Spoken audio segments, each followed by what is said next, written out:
दोस्तों, आज की कहानी एक नई इंटरेस्टिंग कहानी होने वाला है। आज मैं आप लोगों को एक लव स्टोरी सुनाने जा रहा हूँ। आप लोग शायद ये सोच रहे होंगे कि ये लव स्टोरी आखिर इसमें नया क्या है। हर लव स्टोरी में एक हीरो और एक हीरोइन होता है, मगर इस लव स्टोरी थोड़ा अलग है। आज जो मैं आप लोगों को लव स्टोरी सुनाने जा रहा हूँ वो एक भूत की प्रेम कहानी है। एक भूत और एक इंसान की प्रेम कहानी। नमस्कार दोस्तों, मैं हूं संतोष और आप लोग देख रहे हैं हमारा YouTube channel Bajrangi story land.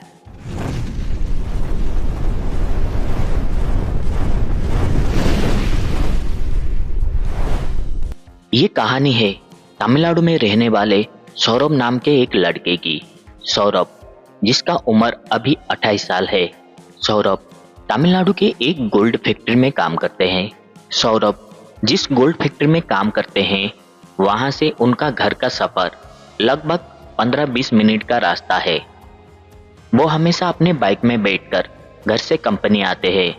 काम खत्म होते ही फिर से बाइक से अपने घर चले जाते हैं। सौरभ का जिंदगी घर और कंपनी, कंपनी और घर में ही बीतता था। एक दिन सौरभ काम से शाम को 6 बजे छूटकर जल्दी जल्दी अपने घर जा रहे थे कि उन्होंने देखा रास्ते में एक बहुत ही सुंदर सी लड़की खड़ी हुई थी बस स्टैंड पर। पता नहीं क्यों सौरभ की बाइक बिना चाहते हुए भी बस स्टैंड से कुछ ही दूर जाकर रुक गई।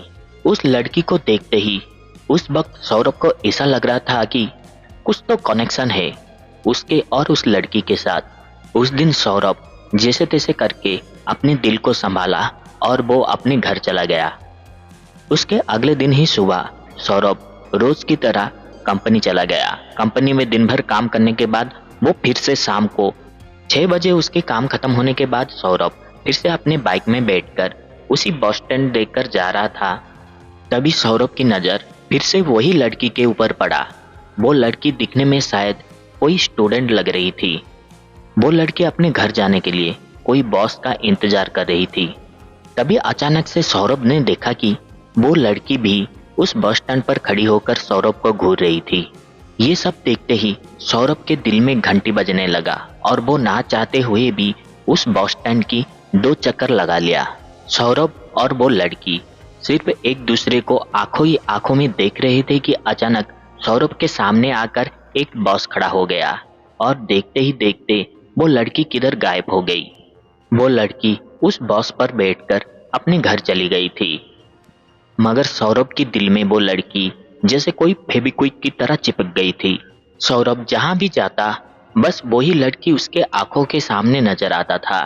उस दिनों के बाद सौरभ रोज की तरह काम करने के लिए कंपनी में जाता तो था, मगर उसकी आंखें दीवार पर लटकी हुई घड़ी के ऊपर हमेशा रहता था। उस घड़ी में कब 6 बजेगा और वो काम खत्म करके फिर से बस स्टैंड जाएगा उस लड़की को देखने के लिए। कंपनी में चाहे कितना भी काम क्यों ना हो, सौरभ रोज 6 बजते ही कोई ना कोई बहाना बनाकर कंपनी से बाहर आ ही जाता था। इस तरह से सौरभ उस लड़की के प्यार में इतना खो गया था कि वो खाना पीना तक भी ठीक से उसे याद नहीं रहता था। उस वक्त सौरभ को ऐसा लग रहा था कि दुनिया की सारी दौलत उस लड़की के सामने फीकी है। सौरभ और वो लड़की रोज बस स्टैंड में 6 बजे मिलते थे। आज तक वो दोनों कभी भी एक दूसरे से बातें नहीं किए थे, मगर इन दोनों की आंखों ही आंखों में जो बातें हो रहा था वहां के आसपास के सारे लोगों को पता था। एक दिन सौरभ बस स्टैंड में खड़ा होकर उस लड़की को घूरे जा रहा था कि वो लड़की शर्म के मारे सौरभ को धीरे से देखकर हल्का सा मुस्कुराहट देने लगी। वो हल्की सी मुस्कुराहट सौरभ को दिल को ऐसा लगा कि वो अपनी पूरी जिंदगी उस हल्की सी मुस्कुराहट देखकर जी सकता है। उसे एहसास हो गया था जिस लड़की को वो अपनी पूरी जिंदगी खुश रखना चाहता है, जिस लड़की को वो शादी करना चाहता है, ये वही लड़की है। वो सोच लिया चाहे कुछ भी हो जाए वो हिम्मत करके आज उस लड़की के साथ बात जरूर करेगा। वो उस लड़की के हाथ पकड़कर उसे अपनी दिल की बातें बताना चाहता था, मगर तभी उस लड़की के बॉस आकर बस स्टैंड में खड़ा हो गया था। वो लड़की सिर्फ सौरभ को घूरी जा रही थी।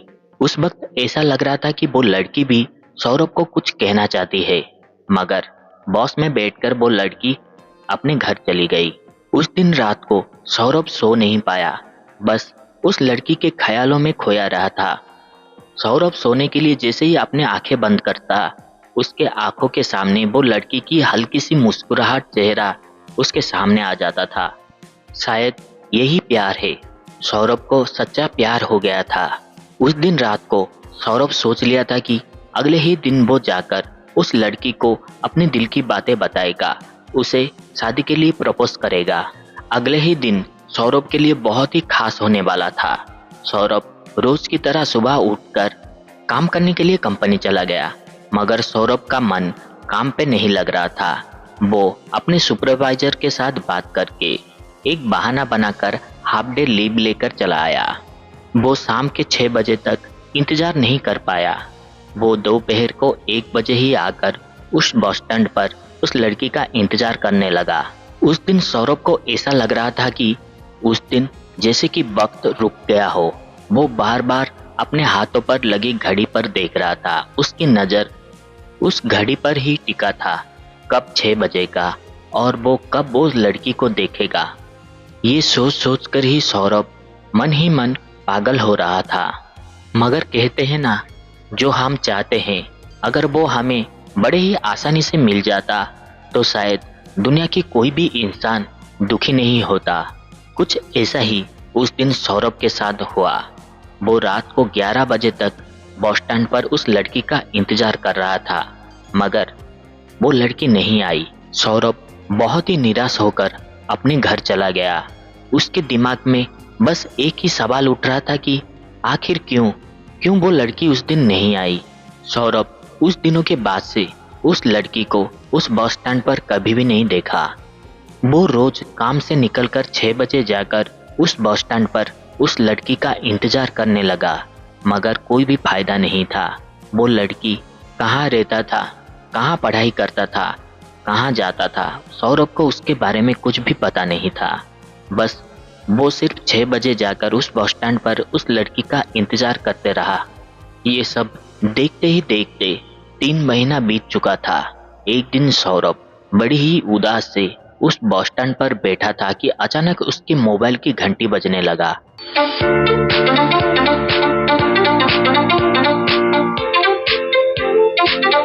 वो अपना फोन उठाकर कान में लगाया। उसने सुना कि उस मोबाइल पर कोई लड़की का आवाज था। हेलो, मेरा नाम रश्मिका है। मैं वही लड़की हूँ जिसका इंतजार तुम रोज 6 बजे आकर बस स्टैंड में करते हो। वो बातें सुनते ही जैसे कि सौरभ की धड़कनें रुक गया। वो कुछ भी नहीं कह पाया, बस उसके आंखों से आंसू निकल आया। वो लड़की बताया कि मैं तुम्हें मिलना चाहती हूँ, क्या तुम मुझे मिल सकते हो? कल रात 11 बजे उस लड़की ने सौरभ को फोन से एक पता बताया। वो पता उस बस स्टैंड से थोड़ी ही दूर एक छोटे से घर का था। उस वक्त सौरभ के आंखों से आंसू तो निकल रहा था, मगर उसका दिल बहुत ज्यादा खुश था। जिस लड़की को वो 3 महीने से इंतजार कर रहा था, आज उस लड़की का आवाज सुनते ही उसको बहुत अच्छा लग रहा था। सौरभ ने रोते हुए कहा, जरूर, मैं कल रात को तुम्हें मिलने के लिए जरूर आऊंगा। उस लड़की का आवाज सुनते ही सौरभ का दिल इतना तेजी से धड़क रहा था कि उसे ऐसा लग रहा था वहीं पर ही उसका मौत हो जाएगा। सौरभ उस वक्त बहुत ज्यादा खुश होकर अपने घर चला गया। अगले ही सुबह सौरभ काम पे नहीं गया। वो रात होने तक इंतजार नहीं कर पा रहा था। चाहे कुछ भी हो जाए, वो उस लड़की को मिलकर कस के गले लगाना चाहता था। उस लड़की के साथ ढेर सारे बातें करना चाहता था। इसलिए सौरभ सुबह सुबह उसके दिए गए पते पर चला गया। वहां जाकर देखा कि उस पते पर एक छोटा सा घर था। उस घर के दरवाजे खटखटाने लगा। उसने देखा कि उस घर में एक बुजुर्ग इंसान और एक बूढ़ी औरत थी। वो बूढ़ी औरत दरवाजा खोलकर कहने लगा, बेटा, तुम्हें क्या चाहिए? तुम किसे मिलने आए हो? तभी सौरभ ने बताया, माँ जी नमस्ते, मेरा नाम सौरभ है। मैं रश्मिका का दोस्त हूँ। मैं रश्मिका से मिलने के लिए आया हूँ। कल ही मुझे रश्मिका ने फोन करके मुझे बताया कि वो यहीं पर रहती है। क्या आप उसे थोड़ा बुला सकते हैं? तभी वो बूढ़ी औरत रोते हुए सौरभ को जो बातें बताया, वो बातें सुनते ही सौरभ के पांव तले जमीन खिसक गया। उस वक्त सौरभ को ऐसा लगा कि कोई बड़ा सा खंजर लेकर सौरभ के दिल में घुसा दिया हो। वो बातें सुनते ही सौरभ की धड़कनें रुक गया था। वो बूढ़ी औरत ने बताया, बेटा तुम क्या हमारे साथ मजाक कर रहे हो? मेरे बेटी को गुजरे हुए 3 महीने हो चुका है। सौरभ को उस औरत की बातें यकीन नहीं हो रहा था। कल ही तो वो रश्मिका के साथ मोबाइल से बातें किया था। आखिर ये कैसे हो सकता है? उस वक्त सौरभ रोते हुए हाथ जोड़कर कहने लगा, माँ जी मजाक तो आप मेरे साथ कर रहे हैं। मैं जानता हूँ रश्मिका घर के अंदर है। आप सिर्फ मुझे एक बार उसके साथ मिलने दीजिए। मैं उसको सिर्फ देखना चाहता हूँ, उसके साथ थोड़ा सा बातें करना चाहता हूँ। उसके बाद अगर आप चाहो तो मैं उसके ज़िंदगी से चला जाऊँगा, मगर सिर्फ एक बार उसे मिलने दीजिए। तभी रश्मिका के पिताजी घर से बाहर आकर कहने लगा, बेटा तुम अंदर आओ, अंदर आकर देखो, खुद ही अपने आंखों पर देखकर भरोसा कर सकते हो। तभी सौरभ घर के अंदर गया तो उसने देखा कि दीवार के ऊपर रश्मिका का फोटो लटका हुआ है और उस फोटो के ऊपर एक फूलों का माला चढ़ाया गया है। सौरभ ये सब देखकर बहुत ज़्यादा हैरान था। उसे समझ में नहीं आ रहा था कि आखिर ये हो क्या रहा है। सौरभ बहुत ही उदास होकर उस घर से चला जाता है। जो इंसान अपनी जिंदगी में कभी भी शराब को हाथ तक नहीं लगाया था, उस दिन सौरभ ढेर सारे शराब पीकर शराब के नशे पे अपने घर के छत के ऊपर सोया था। तभी रात के शायद 1 या 2 बजे होंगे। सौरभ के मोबाइल पर रिंग आने लगा।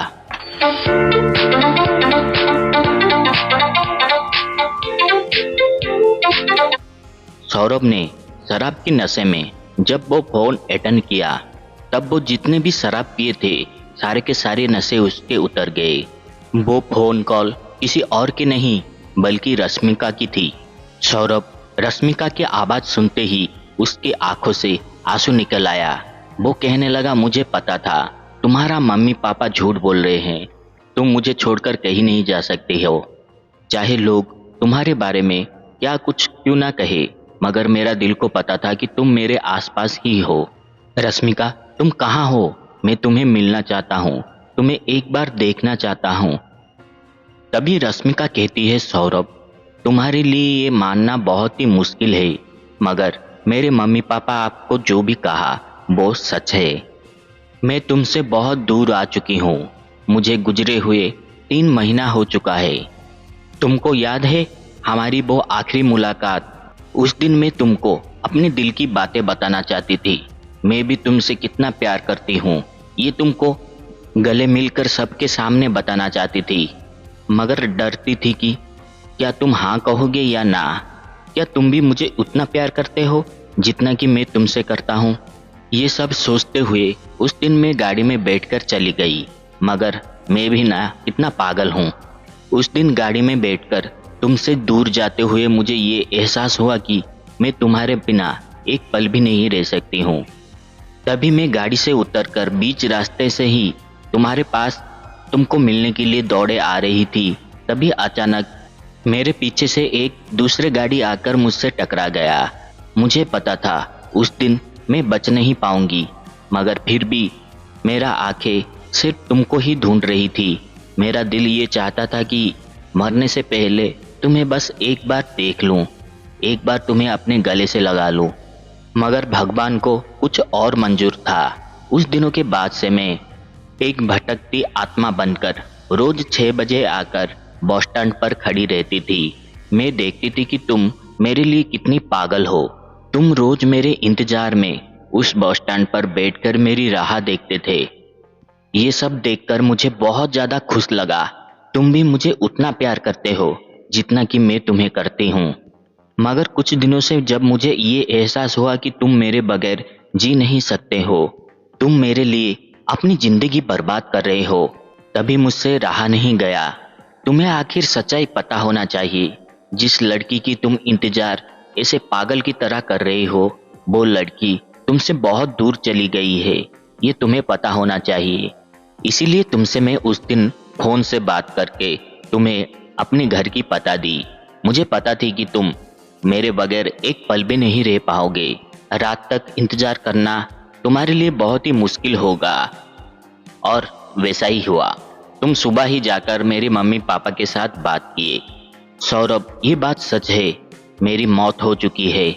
तुम मेरे बारे में सोच सोच कर अपनी जिंदगी बर्बाद मत करो। मुझे बहुत खुशी होगी जब तुम अपनी जिंदगी बहुत खुशी से बिताओगे, जो दुनिया में ठीक से देख नहीं पाई। मैं चाहती हूँ कि वो दुनिया तुम्हारे आंखों से मैं देखूं। तुम्हारे खुशी में ही मेरी खुशी है।